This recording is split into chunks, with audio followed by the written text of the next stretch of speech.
कि कुछ देर पहले ही माउंट हुआ से पहुंचने से पहले वो बहुत ज़्यादा थक गया था, इसीलिए वो एक शॉर्टकट ले लेता है, जिसके बाद उसे अभी भी माउंटेन को क्लाइंब करके माउंट हुआ तक पहुंचना था।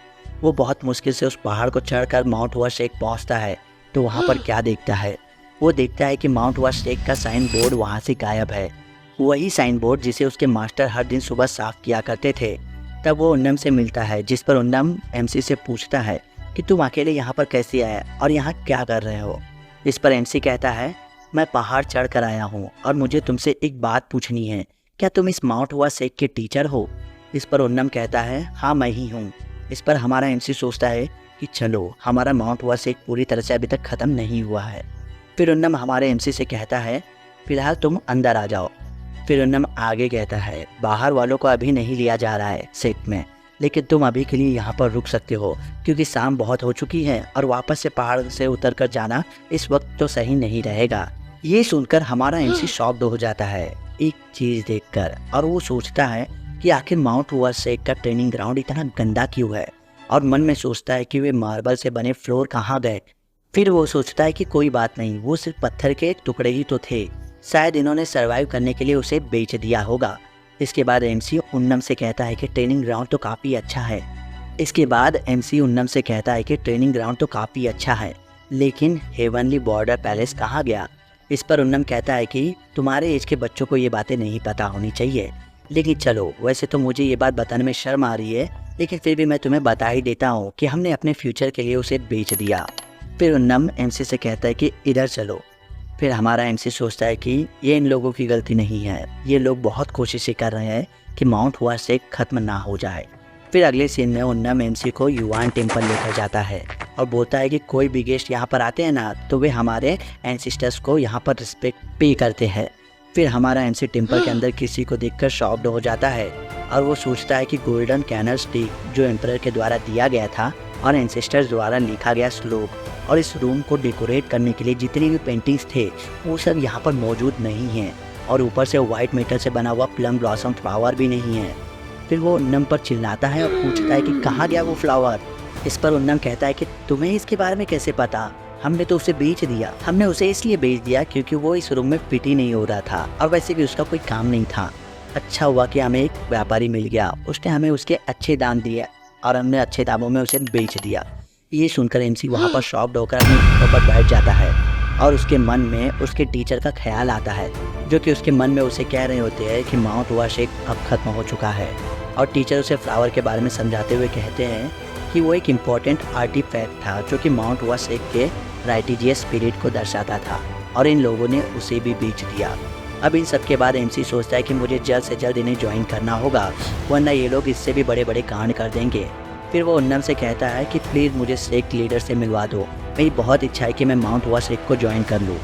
अब इसी सीन के साथ फ्लैशबैक खत्म हो जाता है और हम वापस से प्रेजेंट टाइम में वहीं पर पहुंच जाते हैं जहां पर शेख लीडर एमसी से पूछते हैं कि अगर माउंट हुआ शेख ज्वाइन करना चाहते हो तुम, तो तुम्हें माउंट हुआ शेख के बारे में सब कुछ अच्छे से पता होना चाहिए। इस पर हमारा एमसी कहता है, हाँ मुझे पता है। इसके बाद एमसी मन में सोचता है कि ये लोग मुझे इतनी आसानी से कैसे ले रहे हैं, मैंने तो अपने दिमाग में अलग ही सिनेरियो बनाया हुआ था। एमसी आगे सोचता है कि एक शख्स था जिसका नाम चंग जिंग था, जो कि उस वॉर में मारा गया था, और मैं उसके नाम की एक कहानी बनाता कि वो लड़ाई करते हुए पहाड़ से नीचे गिर जाता है।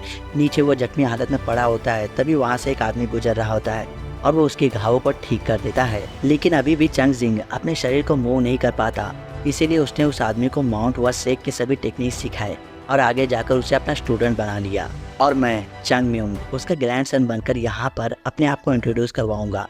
फिर मैं शेख लीडर के बराबर के पोजीशन पर आ जाता। एमसी ये सारे ख्याली पुलाव अपने मन में पकाकर आया हुआ होता है, लेकिन शेख लीडर ने बिना उससे कुछ पूछे ही उसे शेख में ज्वाइन करवा लिया। इसके बाद उन्नम शेख लीडर से पूछता है, आप तो किसी को भी माउंट हुआ शेख में नहीं लेने वाले थे ना?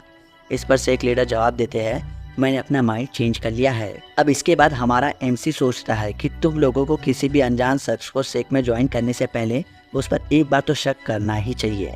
इसके बाद शेख लीडर उन्नम से कहते हैं, इस बच्चे को रहने के लिए जगह दे दो और एक डांस सेरेमनी का इंतजाम करो। इस पर उन्नम कहता है, जी हाँ मैं अभी करता हूँ। इस पर एमसी सोचता है, ऐसा मत करो क्योंकि मैंने जो पोजीशन सोची थी वो अब मुझे नहीं मिलने वाली है। अगले सीन में हमें देखने मिलता है कि एमसी को 3rd रैंक के डिसाइपल का कपड़ा और एक रहने के लिए कमरा भी दे दिया गया है। यहाँ पर हमारा एमसी अपने मन में सोचता है कि इस रूम को क्या हो गया है। इस रूम को हम गेस्ट के रूम के तौर पर रखते थे और आज ये रूम उन्हें दे दिया गया है जो माउंट हुआ सेक को न्यूली ज्वाइन कर रहे हैं। इसके बाद हमारा एमसी अपने बगल वाले रूम में झांकते हुए सोचता है कि इस रूम में भी बच्चे होंगे। फिर हम देखते हैं कि एमसी को कोई पीछे से आवाज़ लगाता है और वो एमसी से कहता है कि तुम कौन हो, चोरों की तरह दूसरों के रूम में क्यों झांक रहे हो। ये जो शख्स एमसी को चिल्ला रहा है ना, वो असल में माउंट हुआ सेक का डिसाइपल है और इसका नाम गुल होता है। गुल के जोर से चिल्लाने की वजह से सभी लोग वहाँ पर जमा हो जाते हैं और उनमें से एक शख्स गुल से पूछता है कि क्या हुआ। इस पर गुल उस लड़के से कहता है ये लड़का दूसरों के रूम में झांक रहा है। फिर हमारा एमसी सोचता है ऐसा मेरे साथ ही क्यों होता है यार हर बार। इतने शोर शराबे को सुनकर वहाँ पर बाकी के टीचर्स भी आ जाते हैं और जोर से चिल्लाकर कहते हैं उन सभी स्टूडेंट्स से यहाँ पर ट्रेनिंग करने का टाइम हो रहा है और तुम यहाँ पर शोर मचा रहे हो। फिर सारे बच्चे टीचर से माफ़ी मांगकर वहाँ से जाने लगते हैं और इसी बीच टीचर एमसी से पूछते हैं तुम कौन हो।